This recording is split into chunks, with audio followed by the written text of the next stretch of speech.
We have not really looked into this matter as of now. We have heard of it, and I think that it will be appropriate for ourselves to really inform ourselves of where AfriForum get the information from. But secondly, given the fact that the process of expropriating land without compensation is actually a parliamentary process, I don't see how anybody would expropriate land right now, because this has not been approved. It is really a process that is actually going through in Parliament as we speak. Your views about that process, I'm sure you've watched, you've read, and I'm sure some of your members have actively participated in that process. As an organization, as the National African Farmers Union, what's your view? Well, our members have actually participated in the hearings, but I would like to make this very clear that the National African Farmers Union of South Africa has actually considered the matter of land as far back as 2002, where we took a decision or a resolution in the Free State in 2006, in which more than 2,000 members have then decided that there should be an expropriation of land without compensation, particularly on farms that are not actually being used, or absentee farms at that time. Are there lots of them? Are there lots of absentee farmers? Well, they are, because they are those who are buying farms for speculation, for example. And we thought at the time that this matter of expropriation need to be pursued, but more importantly, research need to be looked into so that when you take action based on facts. Well, it's interesting you say that, because that was Agri-SA's problem, that for AfriForum to come up and say there is this list of farms that may be expropriated without compensation, that could also lead to speculation. Then you'll have land that is not being farmed, where there's no investment, and people just, don't do anything with the land, which Agri-SA believes will be problematic for food security.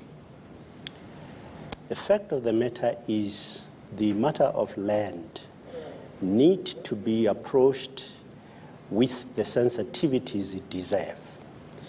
Our historical past, a very important area that the leadership of our country, not only government, but leadership at all levels of our society, need to look at it in a manner that would assist in ensuring that we don't necessarily create instability within South Africa. However, we have not, as a collective, including our government, been able to deal with this matter of landlessness in a manner that would have been helpful as we speak. We have not dealt with this. But the fact that our government have now brought up this matter of expropriation of land without compensation is to us an opportunity to then begin to engage with South Africa, with the people of South Africa,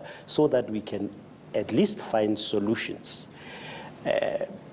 We believe that this matter of land expropriation is not intended, in our view, to insult anybody, but it is intended to, as a collective, as the people of this country, to responsibly identify and engage on possible solutions going forward, because there is no way that you can say to majority of the people in South Africa to say that you are not going to do anything about the land.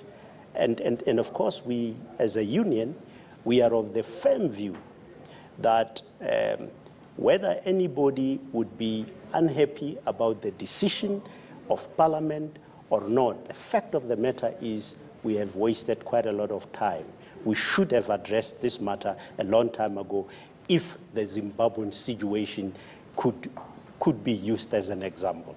Responsibly, sensitively, those are the words you are using in how we should deal with this issue collectively. Say the list that AfriForum claims to have did indeed exist. If you were to get hold of such a list, how would you have handled it as sensitively and as responsibly as you say this issue needs to be handled?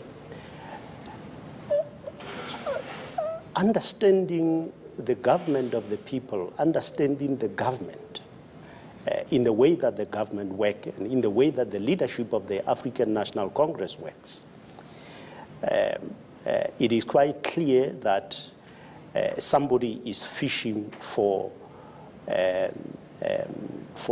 provocations that are not necessarily there. And I think it is very important for the citizens of our country to begin to look at what certain organizations are doing to create unnecessary tensions. And I think as adults, and we need to, as South Africa, as farmer unions, as everybody, we need to approach these matters in a much more responsible manner, because when you create unnecessary tensions, the farm owners and the land owners throughout the country would really begin to get very jittery, because look, we're not political parties. We run businesses here. We farm, we produce food. And I don't think the agricultural sector needs this kind of thing. And I don't think the investments, communities in South Africa, internal investors, and external investors need this, because we need very decent investments. We need growth in South Africa, because we need to create jobs for this country.